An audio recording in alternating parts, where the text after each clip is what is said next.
the story of my friend from Florida, my colleague on the Rules Committee, again, I think it just emphasizes that my state, Colorado, already has a concealed carry process. We have a must-issue provision because some of our county sheriffs were not issuing and were denying issuance unreasonably.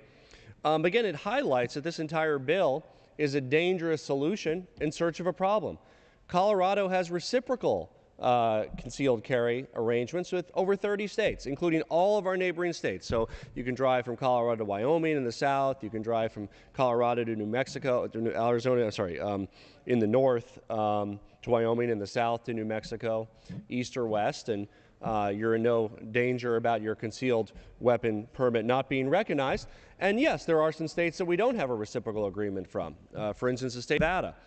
And I'm failed to be convinced that the proper venue for that is not for the people of the sovereign state of Nevada and the sovereign state of Colorado to elect leadership that will work on a reciprocal carry arrangement if that's what they want to do. If there is a real issue there and my constituents are hampered by their ability not to have their Colorado concealed weapons permit recognized, let's say in the state of California, that's a matter between the states. Opening the door for federal intervention in this very sensitive area opens the door to a federal gun owner registry, which a number of gun owners, gun rights advocates in my district have expressed a great deal of worry over, as well as open the door for a whole host of other problems that can come from Washington, D.C. bureaucrats deciding where you can and can't take your guns, rather than protecting our Second Amendment in the states.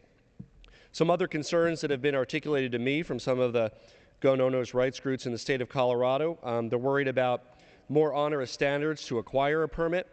They're worried about a national database of permit holders. They're also worried about this particular provision nullifying the constitutional carry provisions that are on the books in Arizona, Alaska, Vermont, and Wyoming, and that states that have a popular election method of amending the Constitution are able to do. So again, what's the problem? I have not had any constituents contact me worried that they can't use their concealed weapons permit in a particular state. I think they're generally, and I have many concealed carry license holders in my district. I don't happen to be one myself, but they are able to, again, in all the bordering states, drive across state borders and not have to worry about relicensing or notifying authorities in those states. I think the gentleman from Florida articulated an example of Colorado where our concealed carry permit holder helped save some lives, and I think that's a fine and good thing. Again, it's an area of state sovereignty. I asked the chair of the Judiciary Committee yesterday in Rules whether he thought this provision was constitutionally required to protect the Second Amendment.